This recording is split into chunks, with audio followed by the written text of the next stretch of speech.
Everybody, my name's Bethany Turner, and I'm excited to be here with Family Fiction to read you an excerpt from my latest release, which is called Hadley Beckett's Next Dish.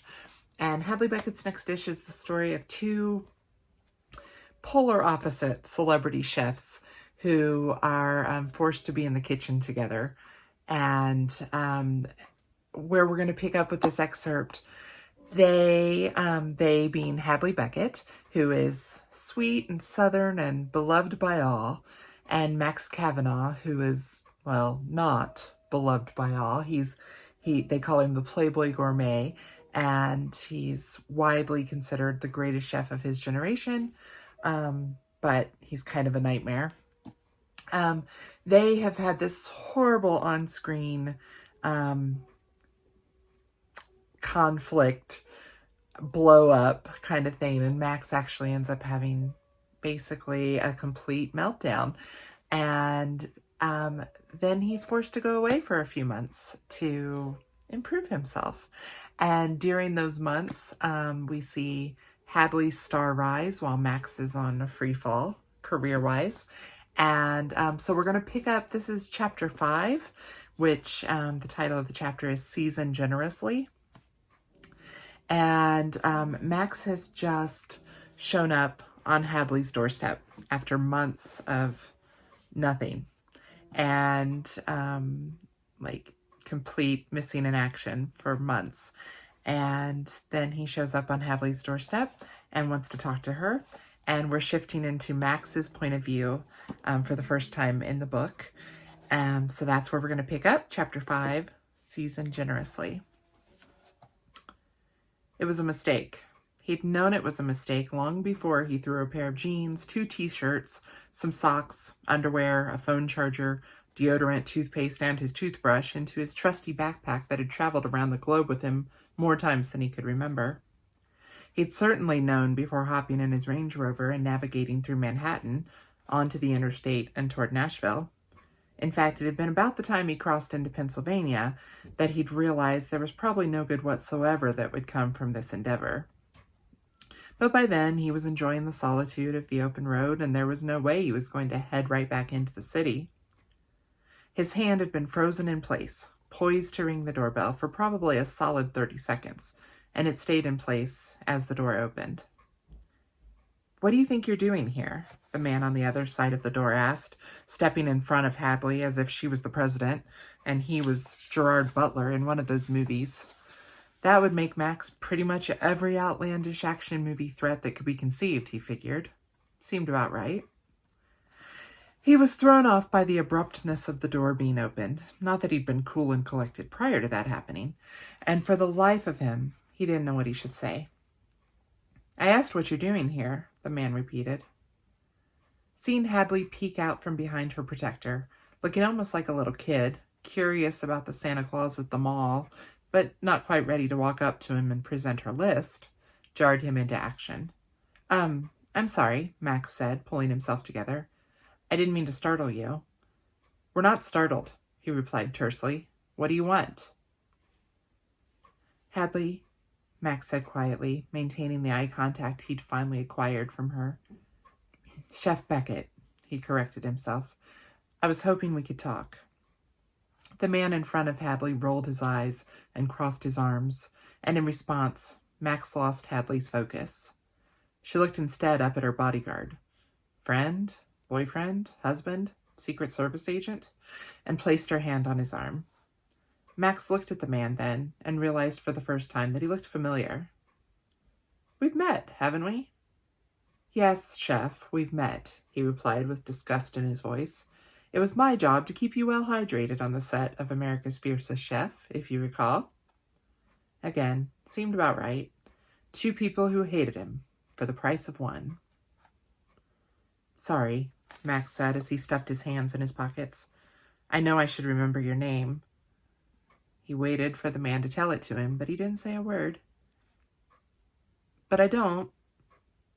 Still nothing. Was he thinking if he waited long enough, Max would remember? That really wasn't going to happen. "Maybe you can remind me?" "His name is Stuart Bain," Hadley said, darting a glance up at Stuart's face as she stepped in front of him. He was the assistant director on America's Fiercest Chef, and he's the director of my show. And if you'll excuse us, Chef, we're going to talk for just a moment. Be right back." With that, the door closed and they were gone, and Max was left to awkwardly stand there and act like he couldn't hear the elevated voices on the other side of the door. He turned around, his hands still in his pockets, and rolled up on the balls of his feet. Up and down. Up and down. At Tranquility Peaks, a treatment center in Malibu where he'd spent 30 corporate mediation-ordered days in the aftermath of his very public crash and burn, they'd taught him that the only way to waste a moment in life was to choose to waste a moment in life. Sure, it was New Age hooey, but he'd noticed that choosing not to waste moments was actually helpful. In that moment, for instance, he didn't just stand on the porch and stew in his frustration at driving for 13 hours and then being made to wait outside like the kid who's been splashing around in mud puddles and can't go in the house until his mom grabs a towel. No, instead, he used that moment to decide it had been a lovely drive, and the best possible thing he could do next would be get back on the road. The discussion inside had subsided, or at least they'd stepped further away from the door, and still no one appeared. That was a pretty clear indication that Hadley didn't want to speak with him, as if it hadn't already been clear. "You're leaving?" she asked from the doorway, just as he reached his vehicle. He nodded. "I think this was a mistake." "Probably." "I do think it's best if I just go." She again said, "Probably." Max smiled at her as genuinely as he could, considering he was the most uncomfortable he'd ever been in his life. "Well, bye." He waved, idiotically. She just nodded again. There was no doubt these moments would go down as wasted, and he couldn't deny that was entirely of his choosing. It was too late to do anything about that, but he still had the opportunity to make sure his entire drive back to New York wasn't wasted on regret. "I just wanted to apologize," he said, taking one small step back toward the porch. "I was really awful to you that day." 2 days, Stuart called from inside the house. "You were awful to her for 2 days. Max cleared his throat and nodded. "I was really awful to you those 2 days, and you deserved better. Sorry." Awkward silence filled the air, even as relief began to fill Max's heart. When he'd set out from Manhattan, he hadn't had any clue as to how an apology would be received. He'd been so busy focusing on the reception of it that he hadn't given any thought at all to how good it might feel just to say it. Hadley hadn't moved or said a word, but she stared at him intently. Max knew he would appreciate her telling him his apology was accepted, but it wasn't necessary. But he also didn't want to just hop in the car and go, if she was planning to say something.